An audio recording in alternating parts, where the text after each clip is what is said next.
My name is Enoch. I'm the lead pastor of Lighthouse Community Church in Calgary, and I've been pastoring here for about 10 years. I've been at this job long enough that I can look back and I can see how much of a difference it is to be efficient and organized. And because I've found ways to be efficient, I've had time to study God's Word deeply and hone my pastoral skills and still have time to cultivate a good family life. And my church has become really efficient, so we can mobilize everybody for God's service, from the young teenagers to the seniors, even non-Christians. We're organizing and equipping everyone. We make sure that people don't burn out. And this church as a whole has taken ownership of God's mission together. It's really exciting. And I mention these things not because I want to brag, but I mention these things because I want the same things for you. I wish for you a highly effective ministry, a ministry that's so rewarding that most people wouldn't even dare to dream about that kind of ministry. And that's why I'm making this video, because I believe when churches are more efficient, they're more powerful for doing God's work and for impacting eternity. Today I want to talk to you about my favorite tool for church ministry, and that is Google Sheets. It's something that all of us have access to for free, but used properly, it will increase your productivity by a lot. Now, most of you have seen a spreadsheet before. It's just a bunch of boxes. You can write on them. Sometimes you can write formulas on them. I want to show you how some of these boxes can change your ministry, help you to do better admin and coordination, better analysis for better decisions. If you know how to use a spreadsheet, you'll be able to empower your volunteers with up-to-date information so that they'll be better at taking initiative. They'll be better coordinated. People will get more done with less frustration. You'll increase morale, decrease burnout. So my plan today is to take you through several applications of the spreadsheet that have been really helpful for me, and I'll show you how to make these spreadsheets yourself for a wide variety of ministry scenarios. The first application of the spreadsheet that I want to show you is the sign-up sheet. It's just a really simple idea. It's just boxes where people can write their name, maybe a couple of notes. But such a simple idea can be a real blessing to you, because it'll help you to find volunteers easily, with less headache. And it'll be a blessing to volunteers as well, because it'll help people to see where they fit in. It'll give people the chance to exercise their gifts in a field of their choice. And people can grow as they serve, and they can make friends. You can mobilize a whole church this way without burning people out. So I really love sign-up sheets. This particular sign-up sheet is for a potluck. It's a really simple idea. There's a place for people to write down their name, and there's a potluck item, and you can have a place for people to write food aversions. So when it's fully filled out, it kind of looks like this. People's names are over here. People can write their food aversions. And it's pretty simple. Everybody can see at a glance what's going on and what still needs to be done. So let's try to make this potluck sign-up sheet in real time, so you can just see how easy it is to do, and how practical it is to make a sign-up sheet like this. So let's go to Google just to start off with, and then we can say let's go to Google Sheets. And so we can go to here. We can go to Sheets. There's easier ways to get to this spreadsheet, but here we are. We have a blank spreadsheet like this. So we can say potluck for February 24th, 2023. And so I'll say sign up your name below. And so people will have a name, a food item, and a place for food aversions if they have any. And so we can put this in bold if you want. You can make this a little bit bigger, and then you can color the cells where people can write their name.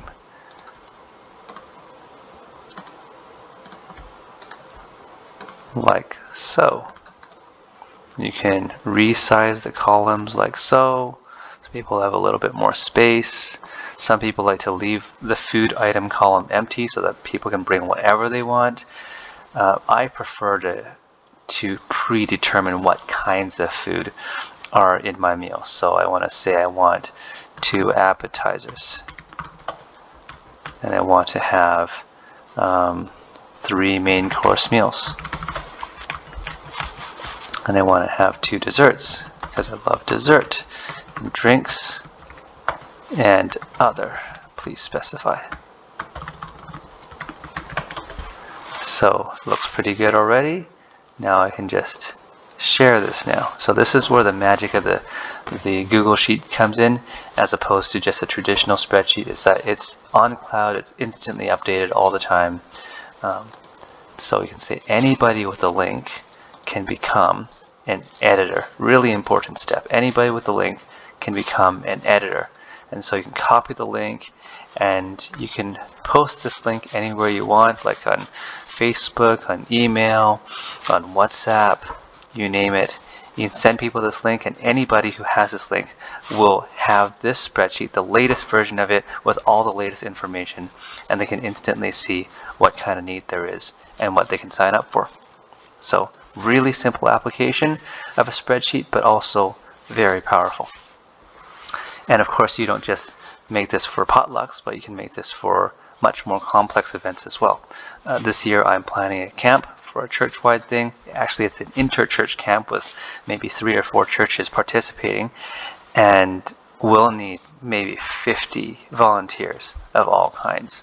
So we need people to pray, maybe more than 50 actually, maybe closer to 80. So we need people to pray, we need someone to do graphic design, video editing, carpooling, leading free time activities, you name it, just the list goes on. And if I were to try to recruit these people one by one and try to explain the kinds of opportunities for volunteering available, that would drive me crazy.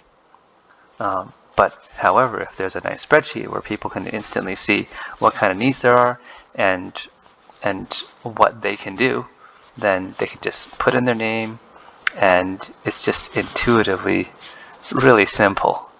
And if people have questions, of course they can contact me, but I can also write some notes so that less people have to contact me. And when it's being filled out, there will always be some holes, and so I can help patch those holes and find people last minute and headhunt those people. But it's just really nice that everybody is invited and everybody can see what kind of difference they can make if they want it. Another neat application of the sign-up sheet is for carpools. So last year I was organizing a carpool for our church camp, so I just made this simple spreadsheet so people could sign up their name in a purple box if they wanted to be a driver, a carpool driver that is, and people would sign up in a yellow box if they wanted to be a passenger. So really simple, you just sign up your name in a colored box. And this is what it looked like in the end. So this spreadsheet feels like it's gone through war. It looks like it's been through a lot. And so we have different drivers, and some of them are crossed out because some of them got COVID at the end. We had some boxes that are different colors. And so these ones, for example, this car had less capacity, and so we decreased the number of boxes available for this car. This car had a lot of space in it, and so we increased the amount of passengers available to some of the larger cars. One family got COVID.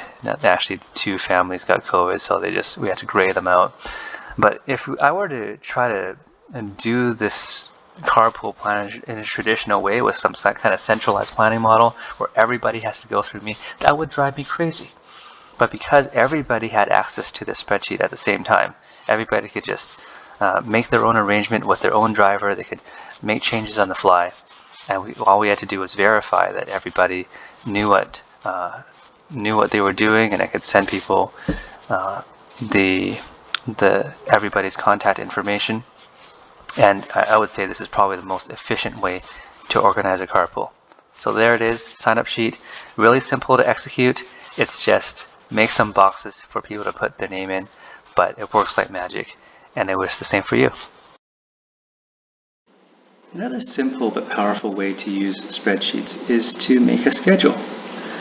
At our church, we have this master schedule for our Sunday services, so we can easily show everybody what's going on any given Sunday. So at our church, 1 week is represented by one row. So we have a date, we have a director, we have a worship team, a speaker, and some information about the sermon series. We like to plan our sermon series well in advance, maybe 6 to 12 weeks ahead of time, so that we can just have a sketch as to what the ideas that we're teaching, and also the worship teams can understand what's coming down the pipeline, so that they can prepare certain themes for their songs to support the sermon. So having everything on schedule like this really helps, because it means that people can take a look at what dates that they're committed to, and if it doesn't work with their calendar, they can find subs well in advance. Now, one interesting thing about spreadsheets is that they're really good at extrapolating numbers. And so, for example, if we have numbers or dates like this, we can take 2 dates in a row. These are both Sundays, and we can actually use this little box here, and we can extrapolate a lot more Sundays coming up. And when we get the spreadsheet to generate dates like this, it's a lot less tedious, but it's also less prone to human error. So always recommend generating dates with the spreadsheet, because otherwise it's just a big pain in the butt. We can also make it look nice by getting this border tool and getting all the cells to look the same. Another way to make this spreadsheet look nice is to hide information that you don't need. So you can go over here, right click, and you say hide row, or you can unhide information by pressing on these up and down arrows, and you can have a record of everything that you've done in the past. So our spreadsheet goes all the way back to 2021 when we first started using the spreadsheet, and we've just been using it ever since because we just find it really useful. So scheduling is a really powerful tool, highly recommended. Another way we can use schedules is for projects. So projects are a little bit less regular. So this year I'm organizing a VBS, and for VBS, for Vacation Bible School, there's just about 50 things that have to be done before we launch the Vacation Bible School. And so this is my finished product of my project schedule, where we have milestones, we have dates of completion, we have the estimated times, people responsible, and some comments that are made. So everybody can just, on our planning team, can look ahead and just see, okay, what are the tasks that need to be done, and work accordingly. We can gray out things that are already done like this. And so everybody can see what are their priorities right away. Keeps us sane, because we don't have to think about 50 tasks. We can just think of 1 or 2 tasks that are coming up next. But in order to get to this, it first starts as just a list of tasks. So in order to get these tasks, I just brainstorm a bunch of things that we have to do, or I look back at previous years and I say, okay, this is the kind of thing we have to do, and just write down a bunch of things that we have to do. And then for each task, I give a date of completion, I estimate the person hours needed, I talk about an ideal person responsible. I just try to fill it as much as I can, especially the data is important. And when I fill it out, it kind of looks like this. Now, it might seem like a lot of work to put in all this data into the spreadsheet, and it might take an hour or 2 to fill out all these cells. But I assure you, it is worth it, because it's really unpleasant to be disorganized and to have lots of people not understanding what's going on. So you fill in these spreadsheets, because this is the path of least resistance to make a good project. So once you have all these cells filled out, you'll notice that, well, these dates are kind of all jumbled up and out of order. That's not really helpful. And so we can select all this data that we want to sort, and we can sort it by date. So this happens to be column B. That's where our dates are. So we will sort our range of cells by advanced range sorting options. We will sort by column B, and we will sort all these dates, and suddenly all these dates are in order. That's great. So we can color code these and say, this is the red zone, this is the most important stuff that we have to do right away, this is orange, and this is yellow, and so we can group tasks to make them more digestible. And the great thing about making a schedule like this is that everybody on your team can see at a glance what needs to be done and who's responsible, and if there's a hole or if there's a problem, they can write it in the comments. If somebody wants to step out and help, they can look at this spreadsheet, or you can assign them a task if there's a hole and say, okay, well, we still need somebody to make a registration form, or we need to find assistant directors, or we need to do something else, like make Bible memory buddies, just these little things that we give to kids. And so making a nice organized spreadsheet like this really helps to invite other people in so that they can be blessed by taking a part, and it takes the stress off of you. So whether you do a regular Sunday service schedule or a project schedule, highly recommend scheduling on a spreadsheet. Now here's a chart that could be useful for your church. A couple years ago, I made this for our worship ministry. I went through our entire song library, basically all the songs that we sing, about 115 of them, and I started classifying these songs for things like tempo and theme and theology, and I wanted to identify what kind of problems that they had. And so I made a list, which is useful in itself. It's nice to know. It's nice to be able to tell people, okay, these are the kinds of songs that we sing. We can pick from these songs, but to also start classifying these songs and to say we can look for a fast song for our first song. So I'll tell you how to do this in a bit, right? So we can have all the fast songs, or we can do more of the slow meditative songs like this. We can narrow down and filter down all the songs in your list. We can talk about which songs are prescriptive, telling us what to do, versus descriptive, describing the attributes of God, or doing a bit of both. We can search for themes. For example, if you want to search for the theme of gospel. So we can Control F and just find the occurrences of gospel that happen in the spreadsheet. And we can just pick out the songs that have this theme of the gospel.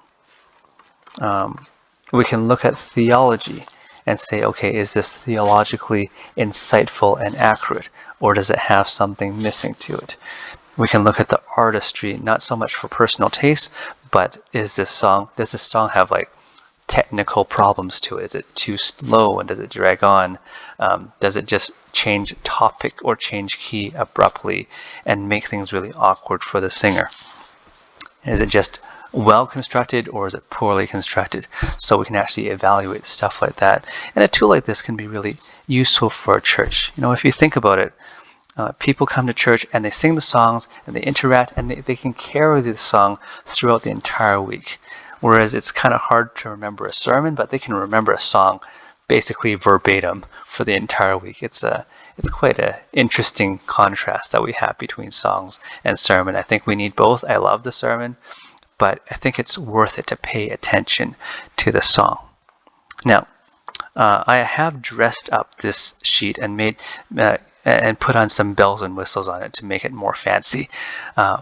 And I did it because when you have just a basic spreadsheet that looks like this, it's really hard for a person to use, just to slog through all this data and try to make something good out of it. So I just want to dress it up, and I want to show you how to make a set of data a little bit more interesting. Right. One thing you can do is you can color code something. So, for example, you can give some nice contrast. So this gray section here is for themes. You can say this section here is for tempo. So at least people have a little bit of gray and white going on. It's not quite so boring to look at. You can look for keywords. And so I want to introduce you to the idea of conditional formatting. So let's select a column here, and let's look for keywords. And you can tell the spreadsheet to color keywords, cells with a keyword a certain way. So let's say format, conditional formatting, And for this group of cells here, I want to say if the cell, so here's the rule. If the cell, the text is exactly prescriptive, then I want it to be colored red. And I want to add another rule, and I want to say if the cell has a text that says descriptive, then I want it to be yellow. And let's add another rule. Let's say if the text is exactly,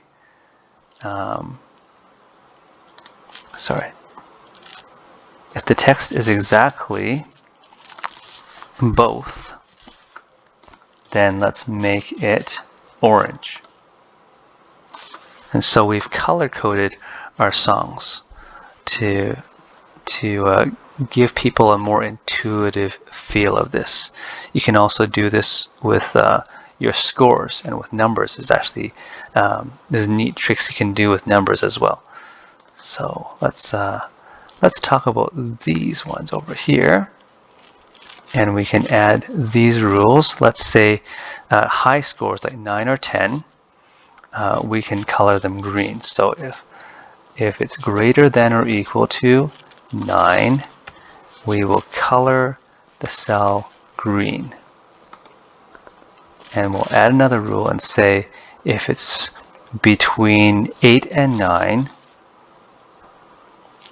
is in between 8 and 9, then we will have it as yellow. And if it's less than 8, we want to flag it as red. Less than 8, I want to flag it as red. I also want to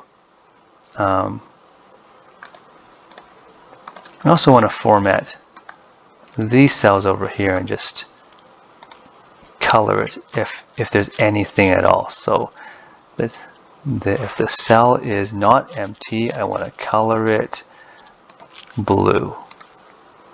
All right, so now this is kind of interesting. Now we have some color coding going on. Another thing we can do is we can freeze certain things so you can always see it as you scroll along. So for example, if I were to scroll the plain text as it is, you would kind of lose the headings as you go down the list. But however, if you want to keep the headings, then you can just go view, you can go freeze, you can freeze, as it turns out this is one row, or you can say up to row 1, so you can say freeze one row, and then as you scroll down, you'll be able to see the columns as you scroll down. Same with columns, so you can select this column and you can view, freeze one column. And then if you have a cell phone user and they only have limited space to view your list, then they can scroll left and right without losing the name of the song. So this, if you format your song like this, you format your list this way, you can make your list much more useful to people as it just invites people in with the colors. I forgot to mention, this is how you make a filter so we can select certain kinds of data. So we can go data and create a filter, and it'll automatically generate these little buttons here, so you can select just the fast songs if you want, or whatever else you want, just the songs with the theology score of 9 or 10, for example. So you might find these useful. Here's a tool that helps me to write better sermons. It's my bank of illustrations. The way I see it is life is full of possible sermon illustrations. Anytime we come across something that stirs our emotions, be it something that's happy or something that's scary, maybe something that's inspiring, maybe you've seen a story in the newspaper or on the internet, or you've heard a story from somewhere else, all these things can turn into sermon illustrations. And you just have to write them down. And the thing is, you don't have to write down a whole lot. In my bank, a lot of these sermon illustrations are represented by just a couple of words. For example, this line, VCAC organ. It reminds me of this time that I was at this church, VCAC, which was the church that I grew up in, and our organ got stolen. And so we thought it was a lost cause. We'd never see that organ again until someone in the neighborhood heard organ music coming out of one of the houses. So the cops went to that house, busted the robber, and we got our organ back. So I've been waiting to unleash this sermon illustration into an actual sermon, but until then it's just sitting in the bank waiting for the opportune time. And we can always come up with stories like this. Anytime we come up with a new idea, we can write it down in the story in the illustration bank. Let's just say new idea. You can give it a score out of 10. You can say 7 out of 10 if it's like kind of a pretty solid idea. And then you can sort it. Or you can sort range. You can sort it by column A, Z to A, which means biggest number to smallest number in column A. And you can see your new idea and your new story right here. So really useful, because this will help you to always have interesting anecdotes and stories for your sermons to captivate your audience. You can do the same kind of thing with fellowship games and activities. This is what we use for our kids ministry. We use a list of games and activities that I found, and I just scored all these things so that all the best things have risen to the top. And there was a lot more of things that I considered, but some things were just such low scores that I just eliminated them off the list, so I never have to consider them. But these are the remnant. This is the good stuff that I found. Now, if you come across a new idea, you can say new idea, and then you can give it a score. Let's say it's kind of a 7 out of 10, and then again you can sort it into your list. You can say data. You sort your range, sort it by column A, and biggest to smallest again, and then your new idea, you'll be able to find your new idea right over here, and it'll take its place in your games and activities list, just waiting for the opportune time to be used to spice up a fellowship event. Now here is a more advanced list that has been very useful to me. This is a list of priorities. I use this to organize basically everything in my life. All my commitments in life, I stick them on this list. So typically in a day, my family comes first. I want to make moments with my wife and my kids, and that's very high urgency for me. And then I have some home improvement tasks. I have lessons for church to write. I have people to correspond with, household finances to do. I have this YouTube video to make. So there's a lot of things I have to do, probably more than I could possibly do in a month. But I keep them down in this task list, and it's just useful for me to see which task is next, so I don't get overwhelmed. Suppose you want to have a new task. Suppose let's say you are talking to somebody at church, and somebody's interested in coming to faith. So you can say talk to a newcomer about faith. And so how urgent is this? Well, this is actually fairly time sensitive, so we can give it a task, an urgency of say 8.2. And how much work is needed? Well, it's quite a bit of work actually. To meet up with a person, to have that kind of conversation with us. So let's just say 200 pieces of work. How much joy is expected? Well, there's actually a lot that we're planning to get out of this, because this person's really interested about faith issues. So let's say this is worth 400 pieces of joy.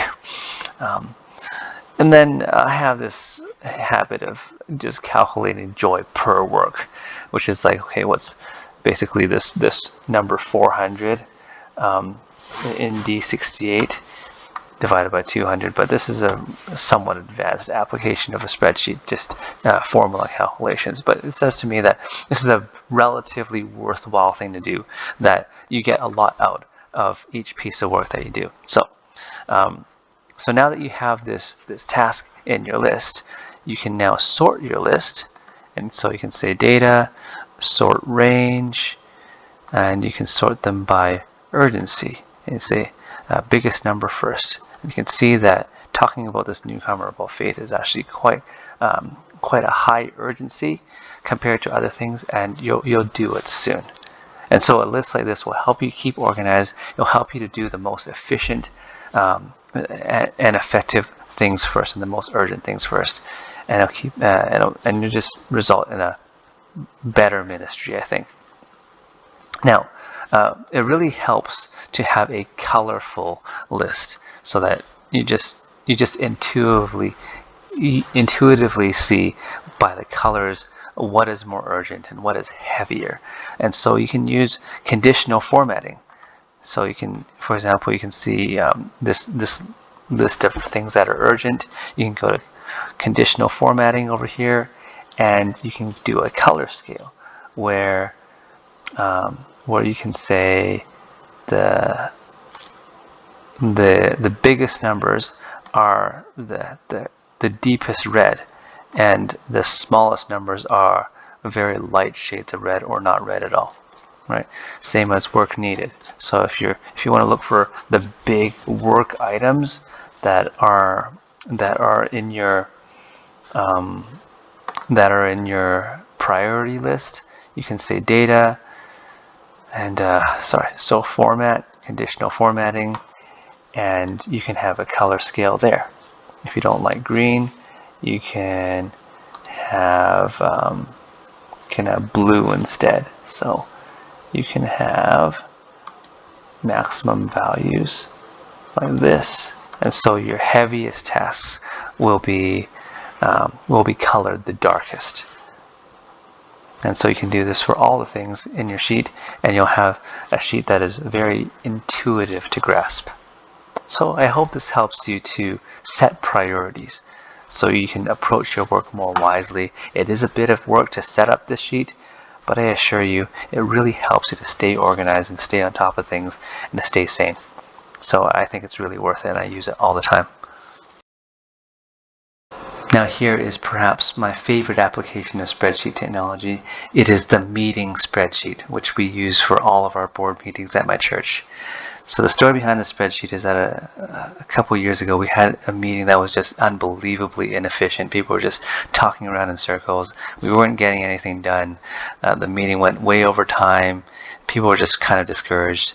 And so I thought there has to be a better way to do this. So I thought, okay, let's try putting things onto a spreadsheet. What if instead of taking turns talking, which for a large board it takes a lot of time to hear everybody's opinion, what if we all just type our answer to the key questions that we're talking about? And so I thought, okay, let's give this a try. Let's make a spreadsheet where we have some discussion items on the left side, and then everybody gets their own column, and they get to fill out their own column with whatever they want. And put their answers, put their opinions, put their concerns, and everybody gets a voice in the spreadsheet. And so that's what we started doing. Everybody would spend 10 or 15 minutes during the meeting filling out their column of the spreadsheet, answering the questions as best as they could. And after about 15 minutes, the spreadsheet would be all filled out, and then we would collect the answers into a single cell for common opinion, so that people would be would have kind of a summary of what's going on. Sometimes we would all be on the same page already, or sometimes the board would be split, but we would be able to identify the common opinions, and then have a roundtable discussion where we work towards an official decision and an executable plan. And what I find is that when we do this, everybody engages better, everybody's best ideas are heard, engagement is up, energy is up, and we just, it's just a better experience for everybody. So I've been sharing this with a couple of other churches, and every time they use this spreadsheet, they say it just really helps their board meetings so much. So I recommend it to you for a more efficient board meeting. Now, a variation of this idea is what I call the score sheet. So instead of writing text answers, we can write numbers. So the story behind this one is that a couple of weeks ago we had a worship team meeting where we were discussing our budget for the year, and we're talking about how to spend our money and the budget for the worship ministry. And so we spent about an hour just talking about the various things we could buy, and we came up with a list of just way too many things that we couldn't afford them all. And so after an hour, we just had a bunch of items just floating in the air as ideas, and which is just not very useful. So I thought, okay, this isn't really going anywhere. Let's make a spreadsheet. And so I put everybody's ideas into column A, and I said, okay, these are the kinds of things that we were talking about buying. Now, we can't afford them all, but let's give each of these things a score. So everybody has a column in the spreadsheet, and so let's give it a score out of 10. So they gave it a score out of 10. It looked like this, and we were able to add up these scores. And so the way that you add up a row of numbers, as you say, is you go into the formulas, you say equals, and then you say sum of the various cells. So this cell here is E3, and then it says to I3. And so this number here is the sum of all the numbers in this row. And so we can drag this formula down, and it will write this for all of the rows, so we can see at a glance which items got the highest score. Now, I happen to put some conditional formatting. I covered this earlier, but we can do conditional formatting in these things so that everybody can see right away at a glance which item had the highest score. So let's put that conditional formatting back on with this color scale. All right, like that.